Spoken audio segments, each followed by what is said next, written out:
no problem. Thanks for picking up. Hey, so yeah, I sent you the email. Basically, the conversation, the topic of this podcast is really the meta conversation. You know, how the topic itself has evolved over the last couple of years, Right. and I think no one really has followed it as closely as you. And I think that's because you've left yourself so wide open. And so I think a lot of people might be interested to hear from your perspective. What the conversation has changed into from when you first started talking about it, where it was like, don't talk about it, or, you know, euphemize it, to where now it's, you can talk about it and have an open conversation now. So, Right. um, Yeah. so who's the first celebrity who really dropped the F-bomb for you? Was it? Well, the first celebrity probably wasn't the one we wanted, but in fact, you probably heard me describe it as no one wanted to be the first drunk girl on the dance floor. And Yeah, so, yeah. when the first one happened to be the most likely girl to be drunk on a dance floor, it would have been Tila Tequila. Okay, that's what I thought. I Way thought that might back, have been the first one. which is why it was not even remotely taken seriously when she started talking about it. I mean, she was famous for being famous. She did a sex tape. I wouldn't even call her a B or a C actor. I mean, she was a reality show actress. And so she was the first person to bring it up. But the fact but she brought it up, it was good for, again, any publicity is good publicity, right? Unless Right. we start blowing up post offices and stuff like that. But when she came out and did that, it was an interesting novelty piece for the media to latch on to. Sort of like one of those, oh, and by the way, if you missed it, Tequila. Yeah, clickbait. Yeah, it was good. Yeah, It was clickbait, good. and then yeah, the radio host could pick it up. So yeah, exactly. I thought when something like that happens, it's not necessarily bad publicity, because that's when they let the Trojan horse in, Right, is what I think. right. So she got her foot in the door, and then the next one was The next one would have been B.O.B. Which so at the beginning of so I did the clues the beginning of 2015. She did her thing, I believe, at the end, towards end of summer. Someone will have to look that up. But towards the end of 2015, and then at the beginning of 2016 was when B.O.B. did his thing. And, right. Okay, and B.O.B. was the one that I thought was progress, because that's when you had the pop scientists come out and challenge him. It was the rap battle, right? Yeah, and it was really interesting how it happened. And again, if you believe everything for a reason, B.O.B. released a song called Flatline, part of his album series. In fact, he used a domed flat earth model for the cover of his album, that particular album. And he made a song called Flatline. And the reason why Neil deGrasse Tyson came out against it was B.O.B. used it was like 45 seconds or more of Neil's famous clip where he was addressing some university students, and I don't know the university for the life of me, where he was telling people that the Earth wasn't a sphere, it was an oblate spheroid, and it was actually pear-shaped. And Bob spliced that into a section of that song. And then he took a couple shots with the lyrics, saying that Neil Tyson needs to loosen up his vest. That man's probably getting one hell of a check. And he never released a video for it, which is for obvious reasons. And I did. I did a cool little slideshow for that and interspliced all the things I think he would put in. And Neil's nephew, who was a budding rapper himself, you know, all rappers are budding rappers. Right. He came out. He convinced Neil to help him release like a response song, and it was called crap. I can't remember what it was called. It wasn't anywhere near as catchy, and because of that, the rap community jumped on this. So that was in fact, for a couple days, it was a big thing, and I remember. And by the way, feel free to interrupt any time if I'm going off into the. No, that's about the time that I picked up. So okay. Yeah, that's about the time I started paying attention, when Neil dropped the mic. And Yep. so Yeah. There was no reason for Neil to respond the way he did. In fact, most of your scientific community would have never, ever touched this thing with a 10-foot pole. So when Neil went on Comedy Central and did that 7-minute monologue where he was just up there in a black T-shirt, and then he ends it with "This is gravity" and drops the mic on the floor and walks out, that was the beginning of a whole bunch of memes, and it really helped fuel the flat Earth community. And Right. See, that's why I call it a Trojan horse. It's like they let it in because it's clickbait and they think it's a gift. They're like, oh, this is a gift. It's going to bring us ad revenue and it's going to give us fodder for talk shows. Mhm. And they don't realize that the idea within it is actually kind of subversive in a few ways. But with Neil deGrasse Tyson going on these talk shows, the reason I think it's kind of conspicuous though is Colbert. He was given his own little ISS patch for his work in reaching out to the youth with the space program's message. ah, And so, yeah, so I'm like, it's kind of interesting how these celebrities are pretty comfortable or pretty close to astronauts and NASA, and right. they make friends, and it's a celebrity thing. Oh And yeah, so, yeah, absolutely. NASA has been established for 50 years, and they have been, they're the I don't necessarily want to call them the face of science, but they're the most high profile organization wing of science. And because of that, and they're smiley. Out of all the military groups, of course, celebrities will do things for the servicemen, and they've been doing these for every war since we've had wars. But that's only during times of war and when we got things happening. Celebrities can interact with NASA all the time because they wear white uniforms, they don't carry guns, they smile for the camera, and literally, there's really no mention in the mainstream media of NASA being military. And so celebrities, it's a safe move. Again, you can't think of a more benign guest you can have on your show, or you go to visit someone than NASA. It's like, oh, NASA, it's shiny and friendly, and it's the future, and we make movies about it. And so, yeah, the media always has loved NASA, and it's. Go now ahead. after the Neil, you had the Kyrie Irving thing, So and that's where I think it got a little more interesting because now it's like it's dangerous to them because now somebody who's seen as cool is actually talking about it. Right, a different demographic, although still sort of urban in a way. Because the Neil Bob thing fueled most of 2016, and then in 2017, literally, I mean, almost a year ago to the day, the All-Star game was coming up, and Kyrie Irving, during a podcast similar to this one, was on a plane traveling to the All-Star game, and his friend Richard Jefferson baited him on the podcast and knew that Kyrie might bite on this, and he did, and he goes, yeah, absolutely, there's flat blah blah blah, and goes into his spiel. And the reason why it was such a huge shot in the arm for us was that most of your athletic interviews, as you know, are super boring. Athletes, as a rule, are about one of the most conditioned groups there are, because they're sports 24/7, sport 24/7. So when you interview them, it's like, yeah, the defense played great and offense played, 110%, blah blah blah. It's all about coaching, so on, so on. And so when he landed for the All-Star game, literally within 12 hours of media day, what do you think the media is going to do? They were all over him because it's like, finally somebody in the sports community says something that's remotely interesting. Not who they're Right. dating or anything like that. It's like, oh yeah, Kyrie Irving, by the way, in the All-Star game, one of the best basketball players in the world, he believes in flat Earth. And it was monstrous. And then for a brief moment, Shaquille O'Neal got on it with him. Right. And both Shaquille O'Neal and Kyrie Irving have both been, it seems to me, it's almost like they're called to task. They're called to account for it to the late night talk show host Jimmy Kimmel. Yep. So he brought Shaquille. Shaquille first, right? Yep. And he basically says, "You don't really mean it, right?" And I'm like, Right. "That looks like damage control." Yeah. And then he That does was the same thing his with- opening line. I mean, out of all the things that you're going to ask this guy, and Shaquille's been on that show before, and he goes, yeah, his opening line was, "You don't really believe in flat Earth," like nodding at him, like, follow the script. You don't really believe in it. And honestly, I was amazed that Shaquille held out for as long as he did. I think he lasted a week, 10 days, because people forget that even though Shaquille hasn't played for years, he's still considered one of the best basketball players of all time. He makes $20 million a year in endorsements.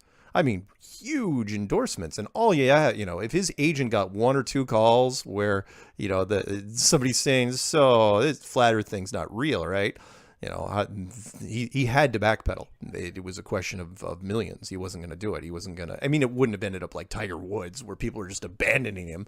But they just didn't. You know, the corporations have a pull. He signs contracts saying that, look, if we're going to endorse you, you can't go off the rails. And even though Flat Earth isn't really off the rails, it's not like, you know, he's running naked through the streets on meth. It's still riding a fine line. So yeah, so Shaquille had to backpedal.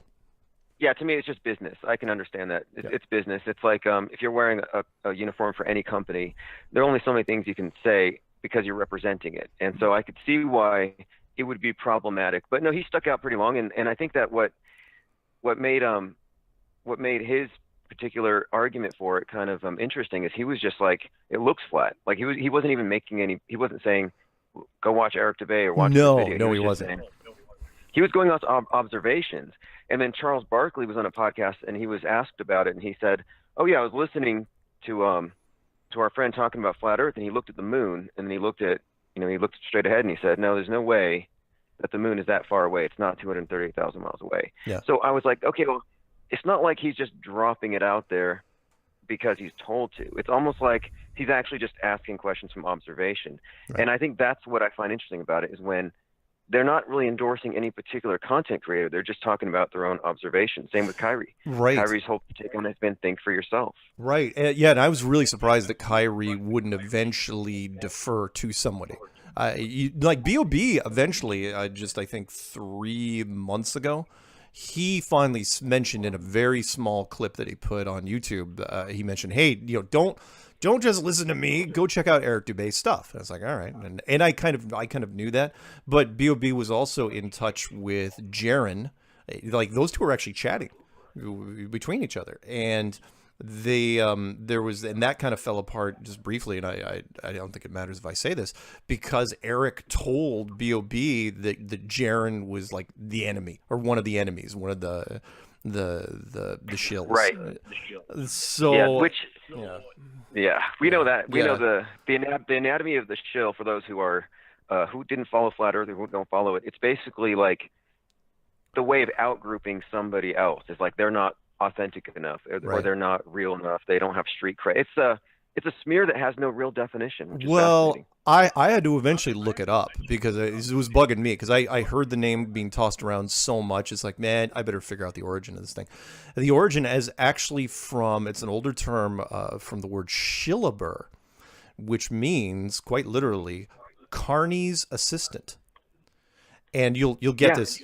So when you're at a carnival, everybody knows what a carny is. You know, the guys, 3 ring toss, win a stuffed bunny for your girlfriend. You know, that whole thing.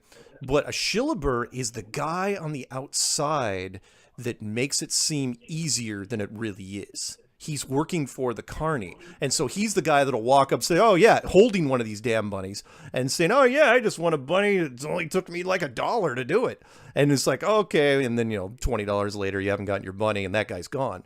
That's what a shill is. It's okay. So it's kind of like they're part of the ruse to make it to get people to participate in something. Exactly. So like if you're ever in the city, like 3-card Monte, you know, that stupid game they play in the cities where it's like, you know, find the queen, and that guy's on the outside and saying, oh, I won $20 finding the queen. That's all the shillabur does. Now, how people, you know how it goes. You know, people just throw the term around. I guarantee that 99% of the people that are listening to this didn't even know that story, that's where the origin came from.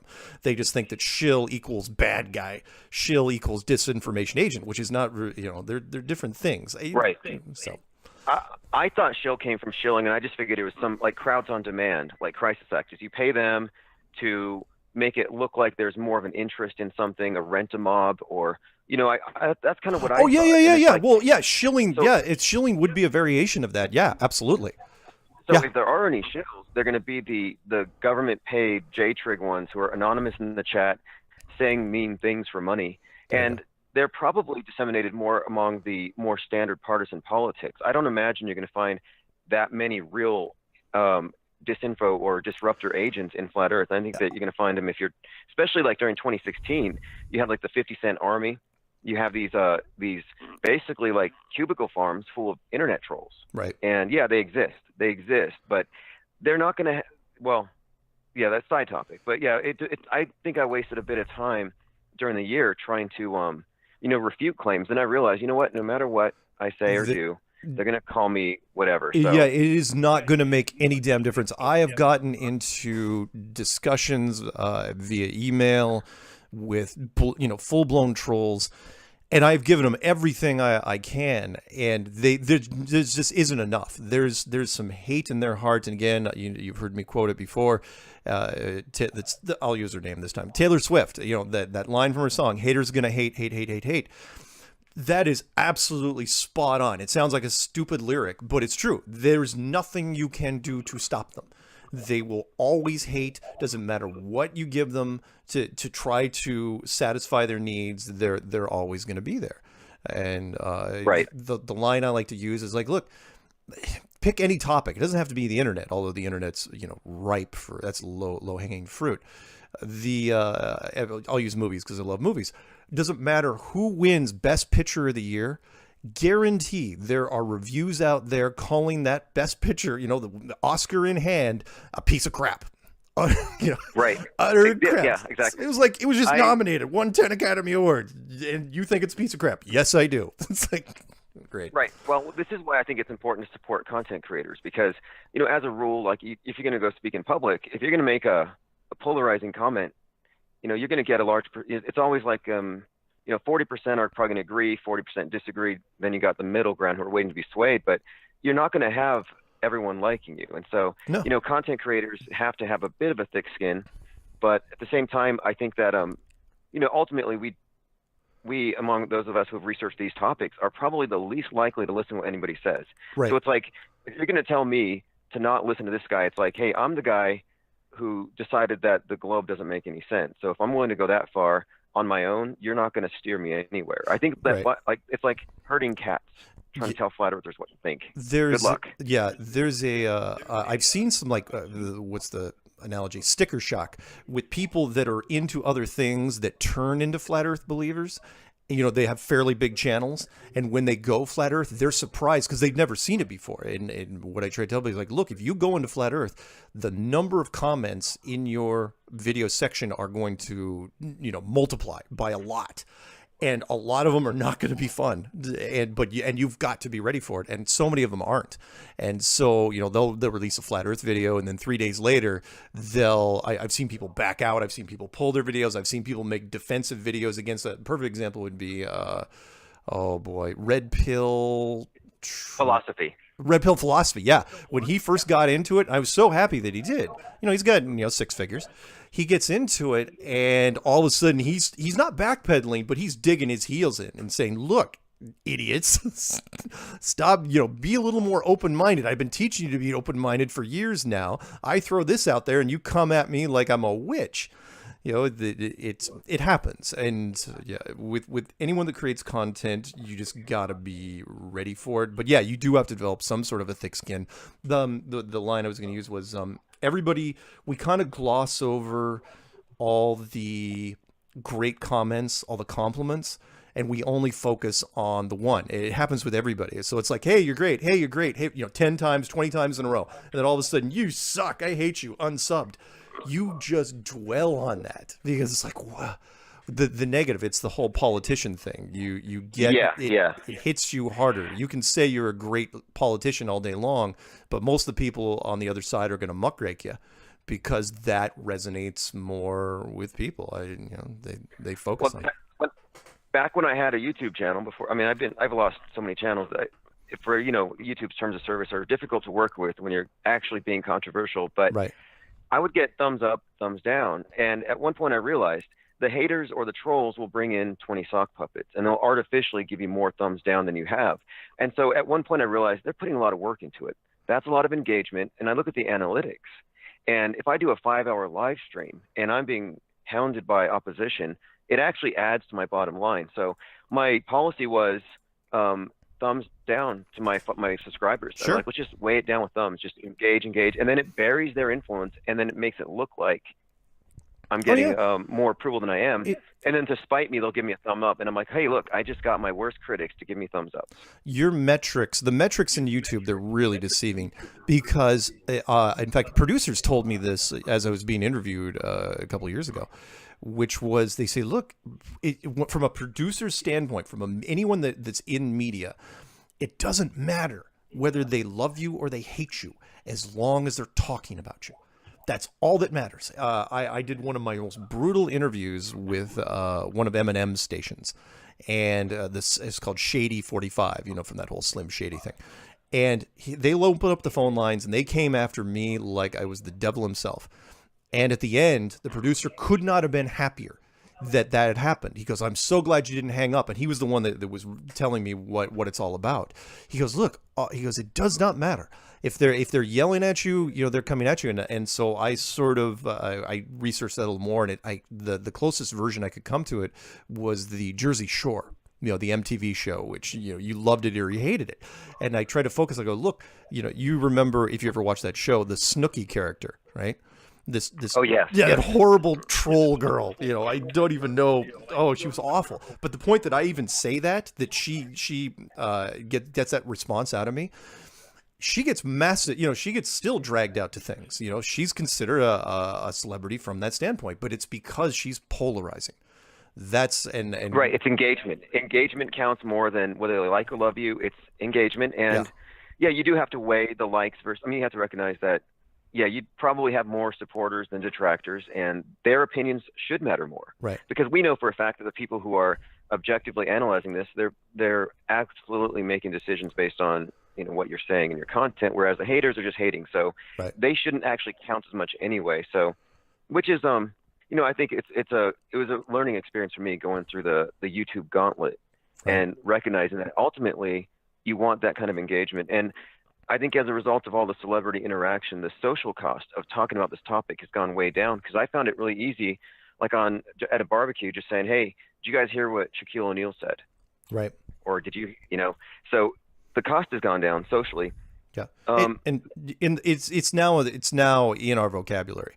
We've gone past the stage of that it's this absolute fringe topic that nobody talks about anymore. It is now into the we can talk about it. Now, there's still a lot of people that are going to disagree, and there's going to be still a lot of opposition. But the topic is out there, where if beforehand, no people hadn't heard that topic in years and years and years. Now it's like, oh yeah, I just saw it on the internet last week. In fact, exactly. Just before you called, I don't know if you even saw this. #1 YouTube channel in the world, PewDiePie, he made a video on it, literally called "The Proof the Earth is Flat." It's only 3 hours old as of right now. Oh no, I haven't checked it yet. Yeah, and of course he's sort of, he's poking at it, but not as bad as you might think he is. And the fact that he titled, I mean, again, talk about your bang for your buck. He's that's the #1 YouTube channel in the world, and he literally made a video called "Proof the Earth is Flat." It's brilliant. You know how much exposure that's going to give us? It's huge. He's got 62 million subs, I think, right now. That's incredible. Yeah, I have. I mean, I've been studying the publicity of this thing because of with the Billboard campaign, and we saw how it just opens the conversation to where, hey, now we can safely talk about it. And then Mad Mike, Drudge Report, Thanksgiving, and so now it's like you can talk about it with no repercussions. And then it's like the media is almost more friendly to the topic. I have people contact me often to do little sound bites for their documentaries and things. It's like, wow, people are intensely curious about it. They're not throwing it away like they once were. Right. Yeah, I was throwing a lot of people your way, because a lot of people are asking me. It's like, do you know anyone that has to do with Mad Mike? I go, well, I know the guy who's directly in touch with him, and so I'd shoot him whatever contact info I had, I think, at the time. But did you follow the launch on Vice, or the attempted launch?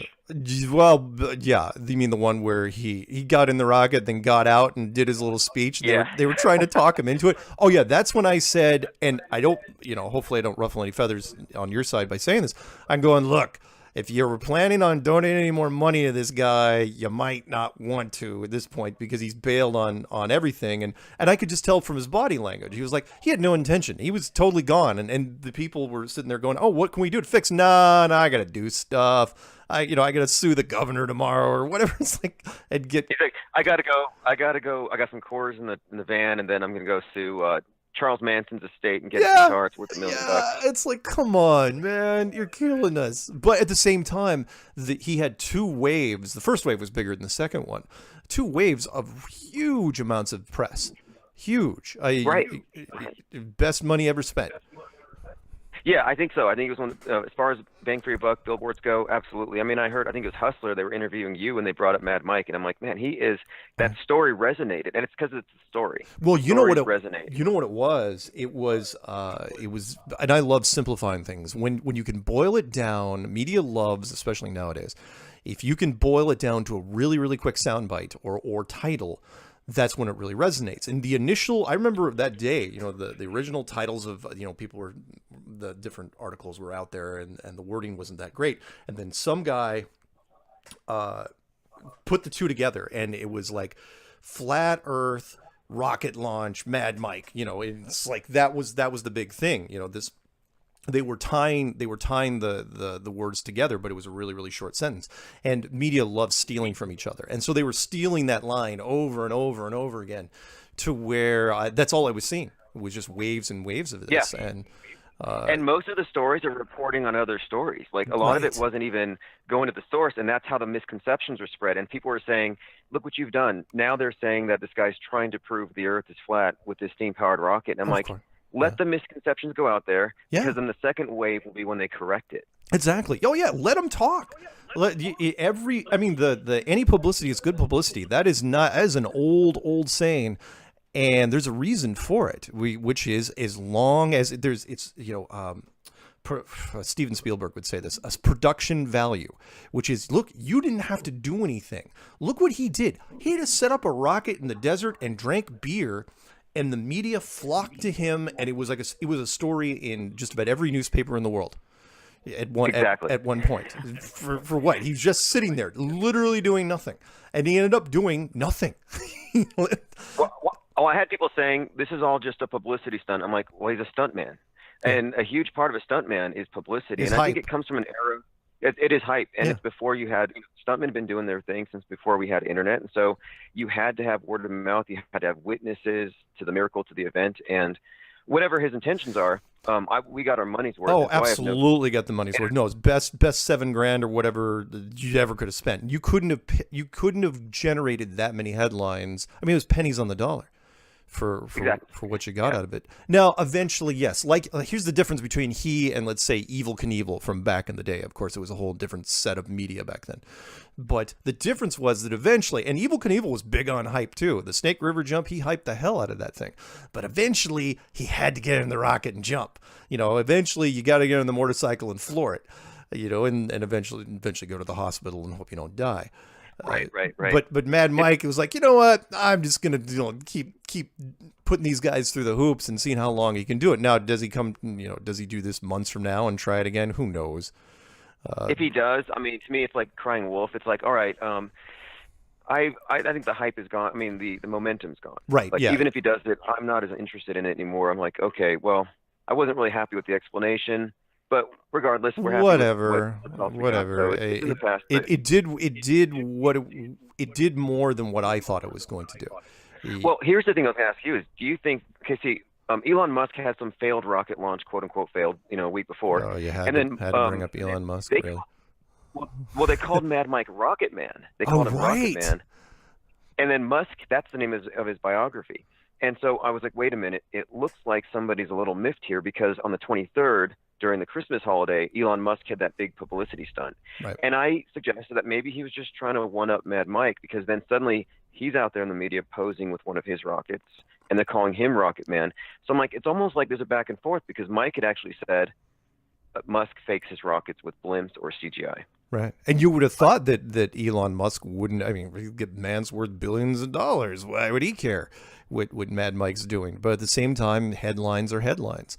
And for whatever reason, Elon, well, I know why. I mean, anybody that generates, once you reach a certain net worth, whatever you say is a potential headline.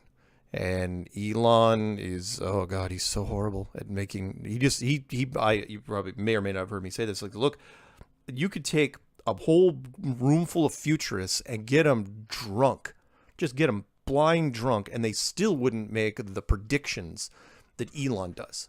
You know, make these claims. Right. Like, I'm going to solve Puerto Rico's power problem. I'm going to send 2 tourists around the moon. We're going to colonize Mars by 2030. Hey, how about this super jet I'm going to build? It's going to go to China and back in an hour, and it's going to cost less than a first-class ticket. It's like, where are you coming up with this stuff?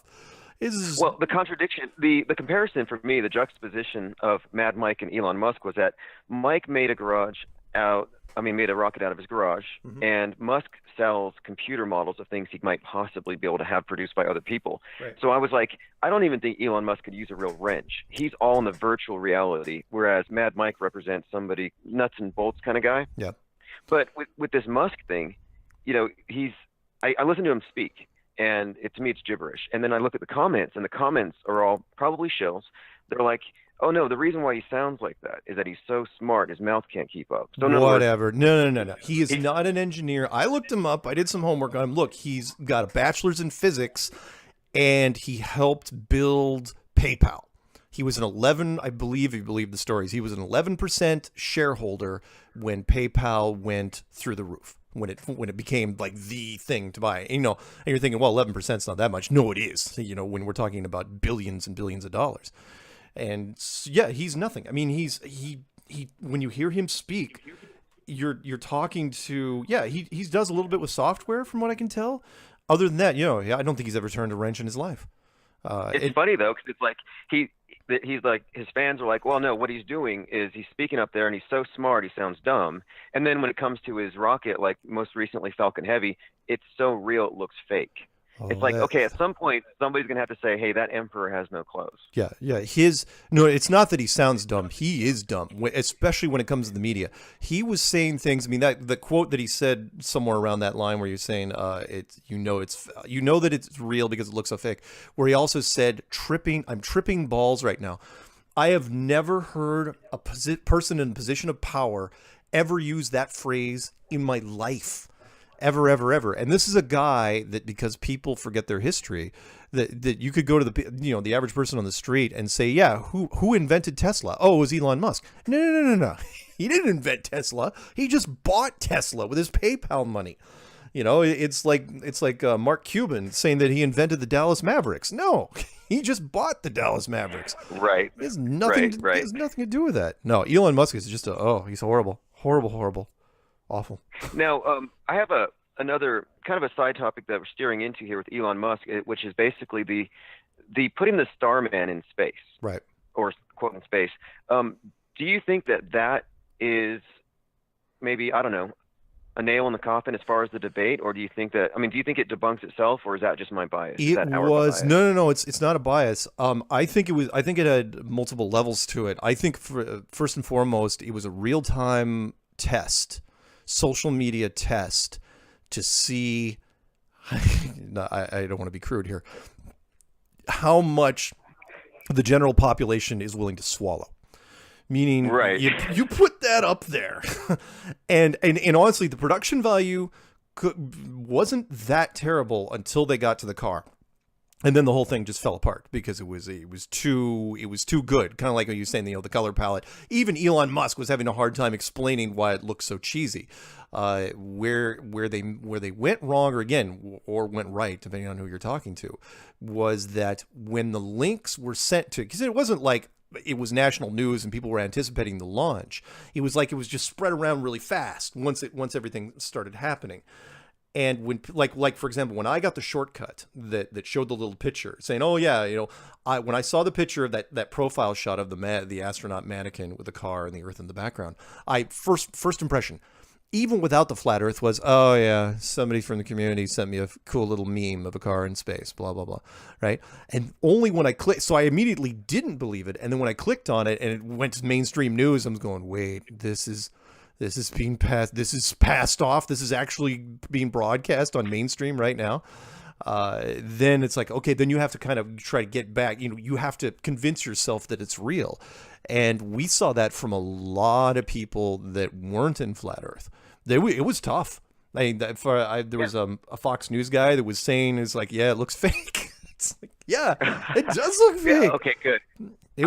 I have this point where I'm like, hey, listen, if somebody's not willing to at least recognize that it looks fake, even if they believe it's real, then don't debate them on flat Earth, because they're not objective at that point. Right. Because even if you believe it's real, you have to admit it looks fake. Oh God, yes. AF. It was. I will say this though: as much as they screwed up the whole car thing, because Elon said it was a normal car, and normal cars aren't equipped for any sort of vacuum, high temperature environment. I'm sorry, high temperature and low temperature environment. Aside from that and the booster rocket issue, it was the finest example of misdirection I've ever seen. Which was what they did. It was that this part was brilliant. The only part I will give them a compliment for, which was, so this rocket goes up, right, and has 3 boosters. The 3 boosters drop off. They have 2 landing supposedly at Kennedy, right next to each other, and then another one landing on that barge, which apparently was out in the Bermuda Triangle. And they were going, and you can see, like, if you've ever been in a production studio type thing, you've got a producer, he's doing the camera things. He's going, okay, camera 1, camera 2, okay, boosters 1 and 2 down, and the booster in the water, and car. And that's how it went, where all of a sudden it was like, okay, the boosters are down, instantly went to profile shot of car with astronaut in front of Earth, the iconic picture. The problem when they did that, and this is where the misdirection comes in, the problem when they did that was they completely left out, and everybody missed it, how the car got there. Meaning, you remember, you had 3 boosters, and you had the main Falcon Heavy rocket. And then the capsule that opens up, that splits down the middle, and then that big giant rocket that got the car up there, that ends up tumbling back. And because they never showed it, it never happened. That was brilliant. Where it was like, okay, the boosters went down, and because people don't know how rockets are laid out, that should have been the shot. That should have been the money shot, where you literally have the car at the front. I'm sorry, the camera at the front of the car that's facing the astronaut. You would have seen the thing split open. You would have seen the big booster tumbling back. But you can't do that if you're on a budget, because that's a whole nother layer of special effects that you have to deal with. Because as they did it, they only had to deal with 2 layers, which was the car layer and then the Earth layer. There was nothing transitioning between one and the other, which is what you would have to do with the giant Falcon Heavy. That part was good. The rest of it, though, utter crap. Utter terrible. Very good.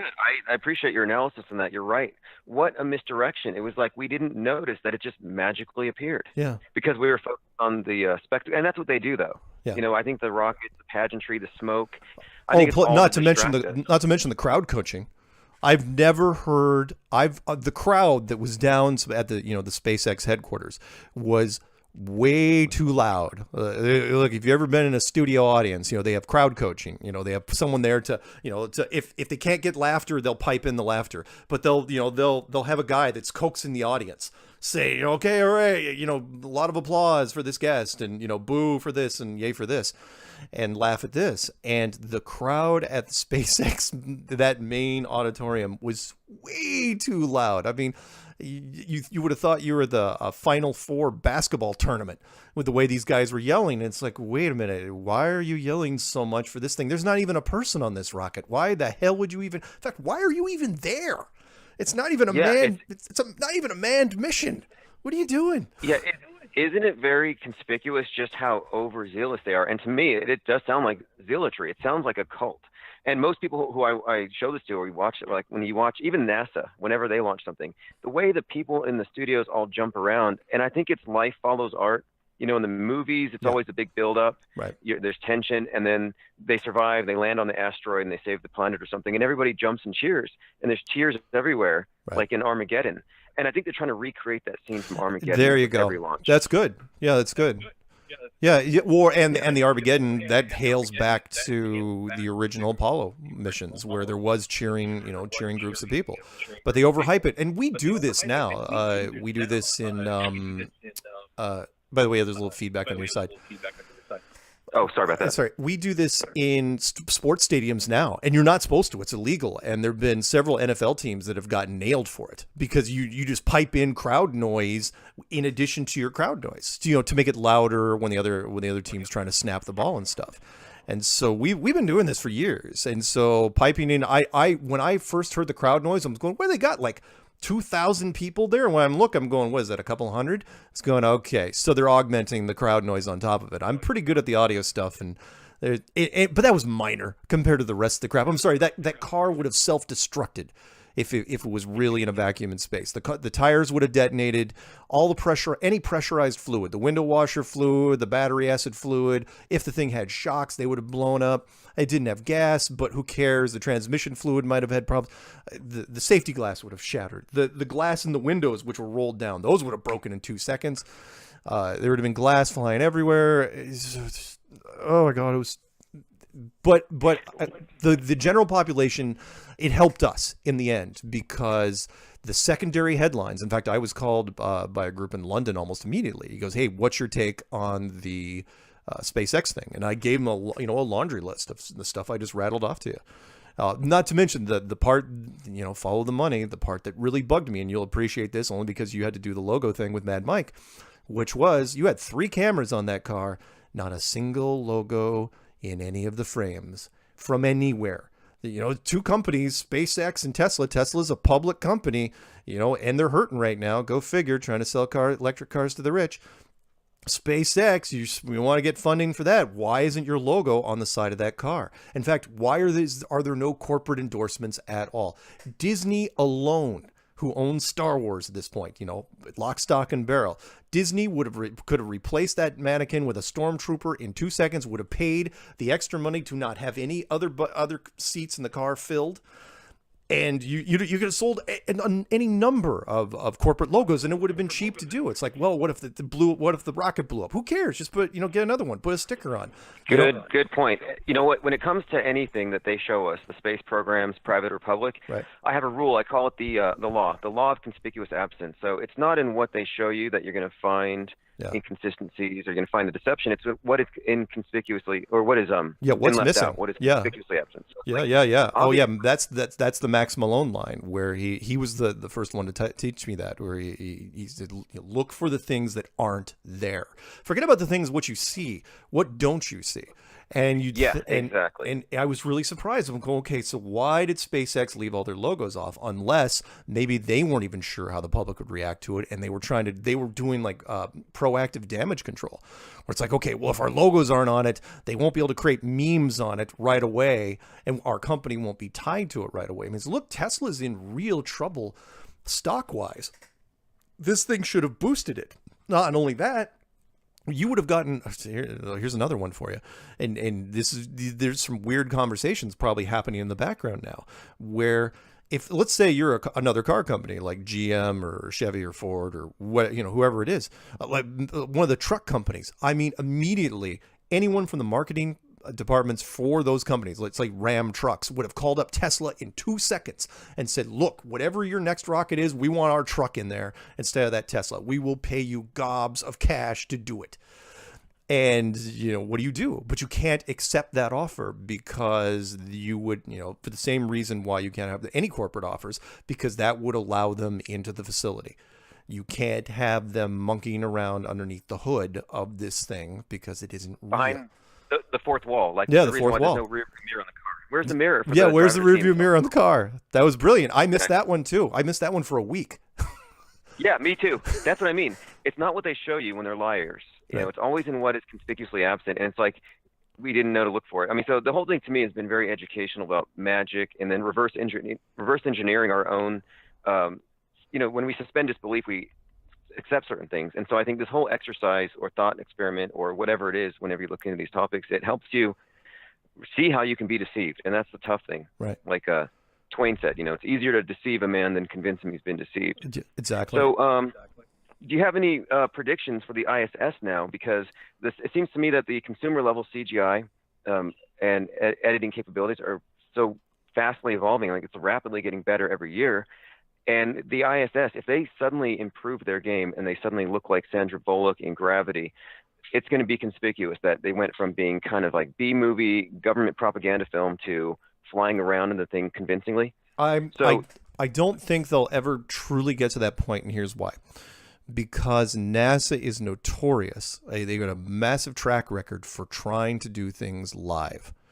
Always have, always will. Mostly because, remember, NASA is this educational friendly group that loves talking to college students. Or I'm sorry, not just college students, grade school kids, high school kids. They do that all the time. It's like, let's call the space station. And, the kid's like, what's it like being in space? And they've got to answer them live, right? You've got a news person there. And when you do anything live, and there's a reason why 99% of our media that's out there is not live, is there are always mistakes that are made. Whether not just the actors screwing up their lines, but in the production value. And in fact, most of the mistakes we have seen, doesn't matter the tech they've got or not, you're bound to make, it all comes down to the weakest link. The weakest link in the chain, it's always somebody that'll screw it up. Doesn't matter. Let's go back to an old operation. Doesn't matter how elaborate the operation is. The weakest link can completely throw the whole thing into disarray because of the flaws. Take, not to go off on a quick tangent, but I got to mention this. Take Sandy Hook, for example, right? Months and months in the planning, almost completely brought down because Robbie Parker missed his camera cue. And, was smiling and didn't know the camera was live. And then, gets up to the podium, gets into characters. And, this is CNN. This is a CNN feed. And it's like, holy crap, what is he doing? And that, that's just one link. That one incident through the whole thing, even your skeptics have a hard time with that one. The ISS, same sort of thing. And that is, if they're talking to school kids and the timing's off or the CGI glitches or whatever it is, it's just the tech, because, and I remember I come from the tech world, because we're always pushing the envelope of what we can do, it's never bulletproof. Never, ever, ever, ever is it bulletproof, because you're always trying to improve things. There's always, every piece of software you're using always has bugs in it.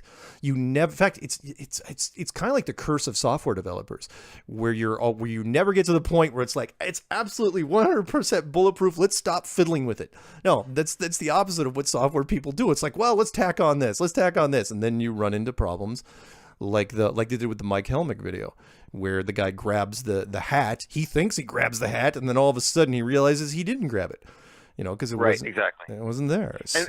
And then with Sandy Hook, even if the tech's all there and everybody's on point, that was just a human error. That was a human error. Even if you could get past all the other crap or little things. Sorry, let me do another Sandy Hook thing for you, because I've been revisiting that one lately anyway, where they announced it too soon.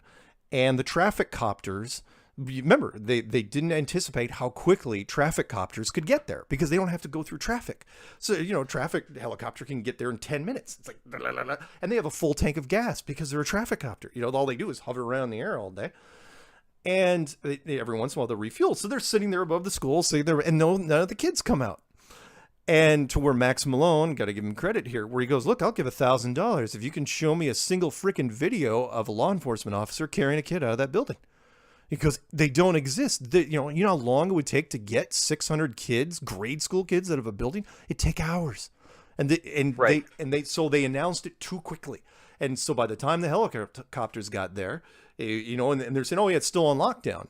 Still on lockdown. You're waiting. The copters are shooting footage. Nobody's doing anything. Nobody's running around. They're just having cigarettes. It's like, did we miss it? When did this happen exactly? And then that was it. And then the new media just ran with it, and that was the end. But oh my God, it was. Well, I had personally been pretty much burned out on conspiracies for a couple of years before Sandy Hook, and the only reason I even looked into it and gave it a second look at all was Robbie Parker's smile. I just assumed that maybe somebody had hired, or they had a patsy do something bad to advance a political agenda. Then it was a smile. Then I came to the phenomenon of crisis actors. Right. And it's interesting how right now the media is struggling to bury that term where they're saying if you put crisis actor in the headline of a YouTube video, banned. If anything relating to crisis acting trends in Google, they're going to take it down. Periscope, if you put crisis actor in the title, like there was Vox Populi, very popular blogger in the gaming world. He was talking about his time as a crisis actor, working with some EMTs as a volunteer. Right, I read that article. His live streams, yeah, his live stream was interrupted. So I'm like, whoa. They're trying to censor it. This is the Barbara Streisand effect. He said it's going to result, and I think it's happening. And well, it will to a certain extent, but it's not going to be, again, not going to be perfect. But don't forget why the whole crisis actor damage control thing happened. It was because somebody, and I don't know who did it, released David Hogg's outtakes, where that got a lot of traction, where all of a sudden you sitting there, it wasn't like a 2-second clip or a 3-second clip. He was fumbling trying to go through his rehearsed lines, and you're going, oh, it's his outtakes. It's like, wait, why does he have outtakes? This is supposed to be a live broadcast. And, right. and every actor knows this. I mean, the entertainment community, I'm sure, was looking at this because every entertainer goes through this. If you're doing lines, it's like, yeah, I do this, actors do that every day. So the question is, why is this kid doing it? The part that I kind of liked from this was because they were doing damage control on him. I mean, they realized, the problem was he was totally camera ready, and he was put on all these different cameras, right? And the media loved him for a very short amount of time. The problem was because they all loved him, they were all hanging on him. So when that outtake thing came out, they had to backpedal from him pretty quick. So when CNN did that town hall meeting, you notice who wasn't up on stage with Rubio and the others? He wasn't. And he was there too. He was in the audience. In fact, one of the cameras panned to him. He was just kind of off in the middle of the group. He should have been there front and center in that stage, and he wasn't, because they were going, okay, we can't give this kid any more light, right, because of what happened. And so go ahead. Well, with this whole event though, between Starman and now this latest thing, Stoneman, I'm like, hey, look, this is a new litmus test. This is how you can tell how much faith somebody has in the media. Do you believe Starman's real? Do you believe that this event happened as portrayed? Because it mirrors so many other events. It almost looked like the same script writers from Sandy Hook, and they threw in a little bit of Littleton and a little bit of Dylan Roof in there, and presto, another event.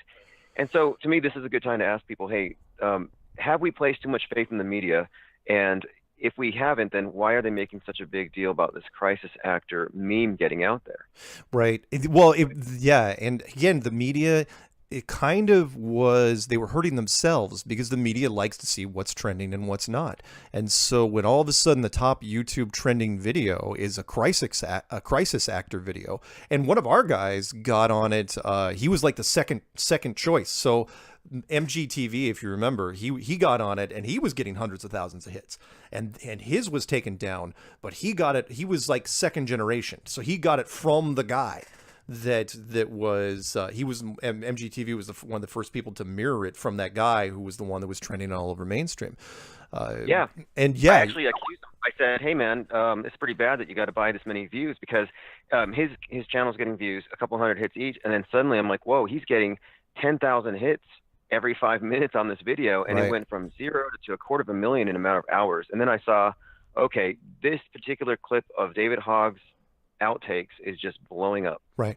Again, because they understand it. The media, more than anything, the media understands entertainment. And it's not just actors, reporters have to do that all the time. And reporters have to stop and start again, look up on YouTube, reporters outtakes. They have to rehearse stuff all the time.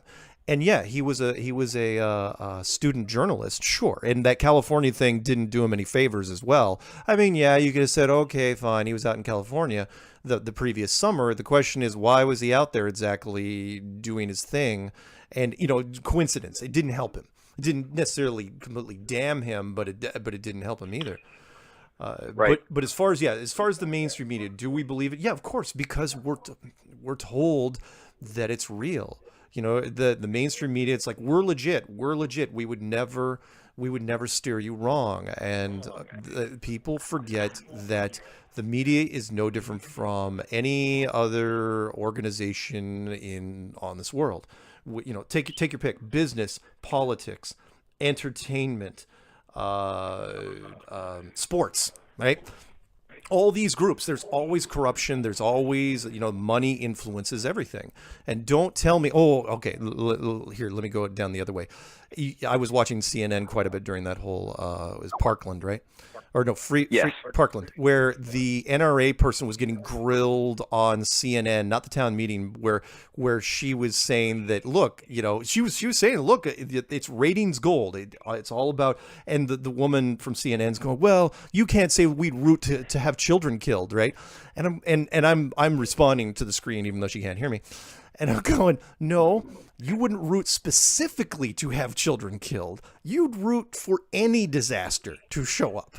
It doesn't matter if it's a train crash or a plane or a boat sinking. The media, the saying, if it bleeds, it leads. That's a journalist saying. And it's absolutely 100% true. And so the question is, can the media be influenced for money? Of course they can.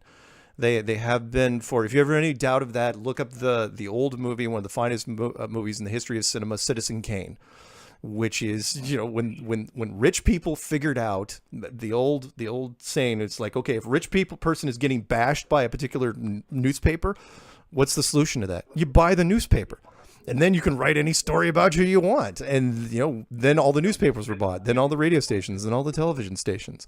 Sure. It was Randolph Hearst who said, you supply the pictures, I'll supply the war. Exactly. When media became mass media, it was never about, let's inform everybody, make sure everybody has all the good information. It's always been just an outlet for the powerful and, a proxy for governmental influences and everything else. Exactly. I call it the game program, government, academia, media, entertainment. Right. I don't think that we should look at them as separate entities anymore. No. In fact, George Carlin, the late George Carlin, I should say, he one of his number one quotes was, when it comes to the government or the media, he goes, never believe. He goes, and he said, never believe anything that you hear in the media when it comes to government release stuff. But he was really talking about the media in general, where he's saying that it's too corrupt at this point. Every story has its motives.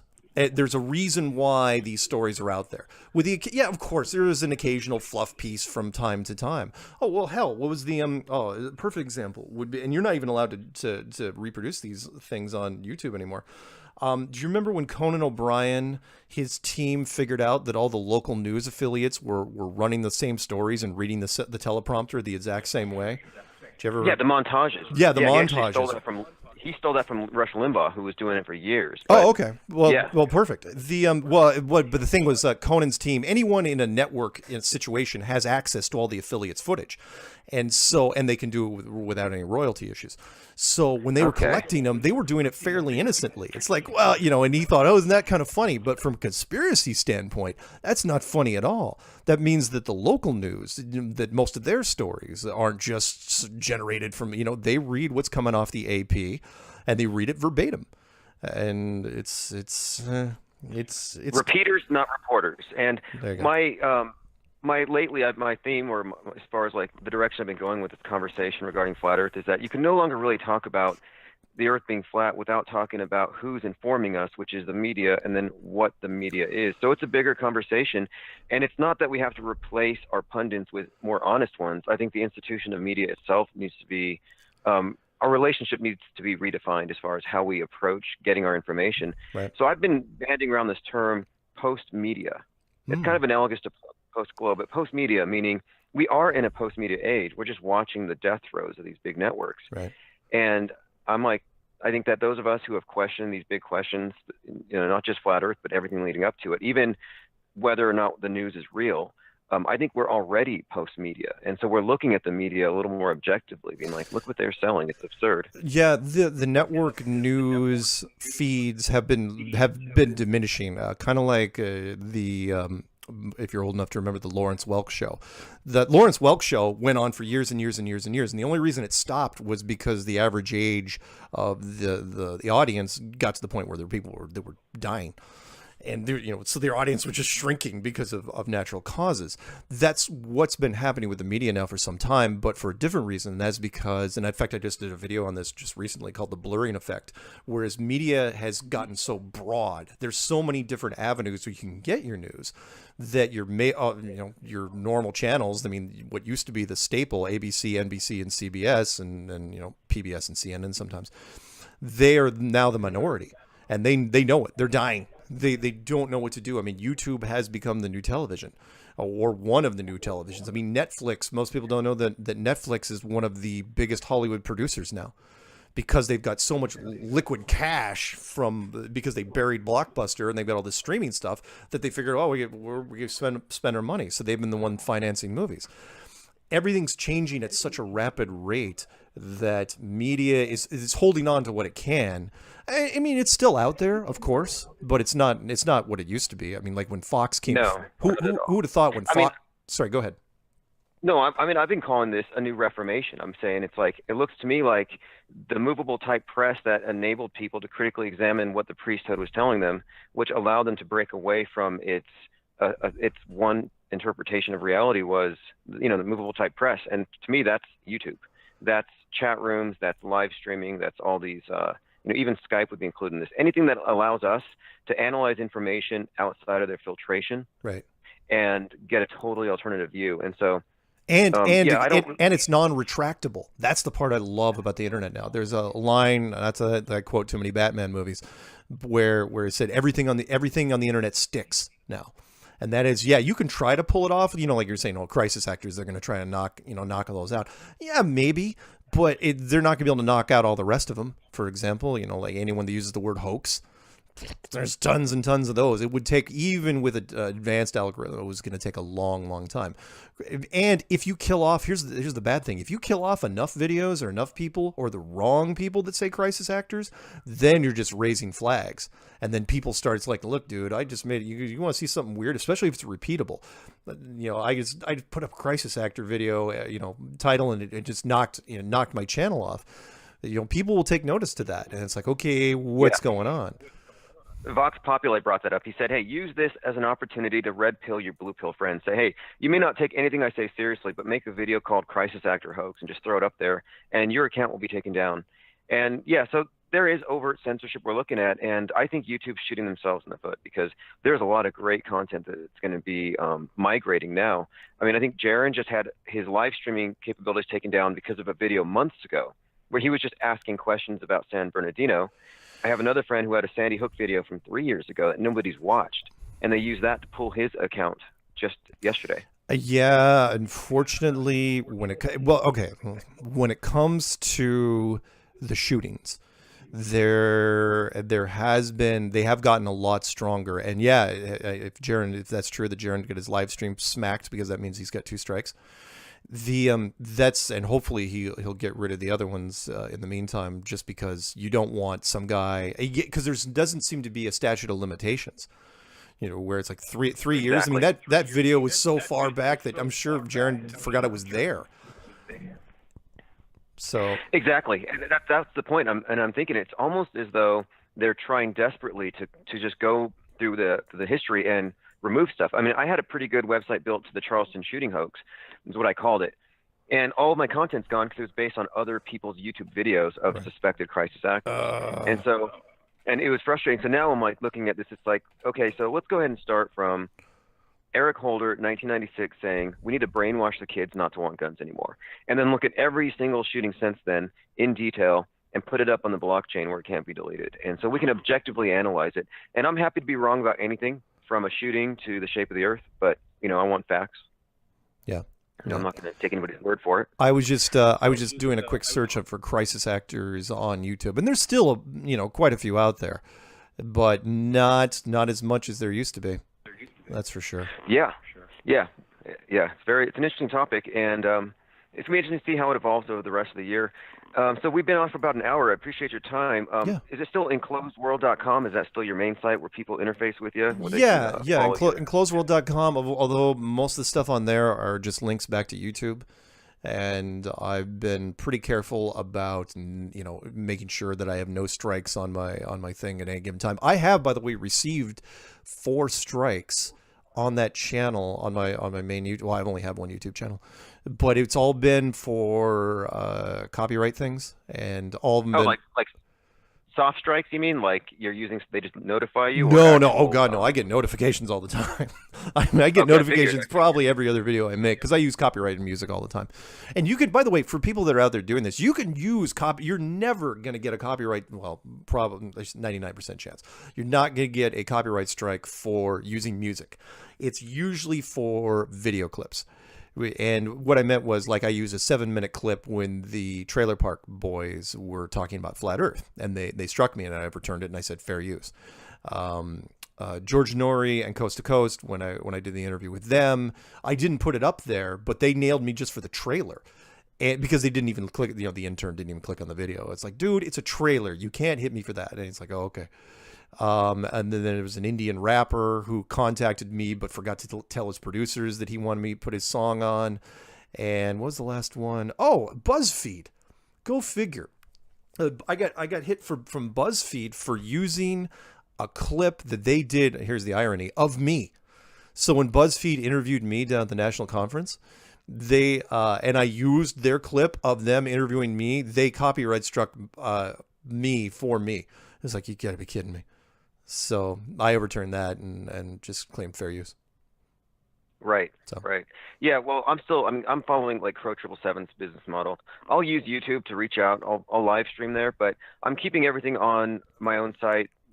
Everything's backed up, just for the convenience. So like, if someone's looking for you, there are so many videos, so many content creators that have your content. So Enclosed World will get them directly to your YouTube channel in particular. Exactly.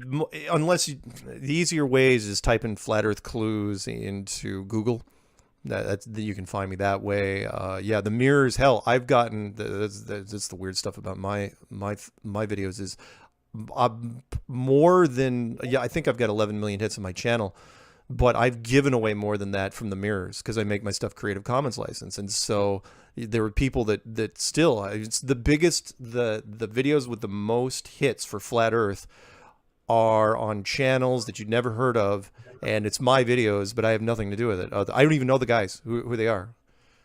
That's good marketing, though. I mean, I call it ubiquity. It's like, you want to be able to be found anywhere, not just one place. Then you can't really stamp it out. And so, it's achieved that, but okay, great. So enclosedworld.com, and then I follow YouTube. I follow you, and it used to be Russian Vids. I had 2 channels side by side that I kept. Right. If I want to know what's up with Flat Earth up to date, it's Mark Sargent. If I want to know what's up with the world of PsyOps, it's Russian Vids. So nice. You're like my unpaid research assistant. Oh, thank you. Anyway, thank you. I do this 24/7. All right. Well, I appreciate your time. And hey, this is going to be up at flatearthnetwork.com. I'll email you when it's up. Okay. Do you want me to put it up on my channel? Yeah, exactly. What I'll do is I'll send it to you as well, and then you can do a trailer or put it up on your channel in entirety, whatever you like. Okay. Awesome. All right, Mark. Well, we should do this again pretty soon. I just wanted to touch base. We're starting 2018, and like I said, I follow the news, Flat Earth Report. I follow the news every day, and I try to report on it. And so I wanted to get your take on things, especially since you've really been at the front here as an ambassador with all the big media networks. I mean, Piers Morgan talking to astronauts. It's been it's been an interesting year. It's getting more interesting as we go along. Yeah, I agree. 2018 is going to be huge. There's a documentary coming out, a reality television show in the works. Lots of fun things. And, of course, the Canadian conference coming out in August, and then the 2018 conference in Denver in the fall. So it's going to be fun. Excellent. All right. Well, stay in touch, and I'll talk to you later. All right. Thanks, Ben. Bye.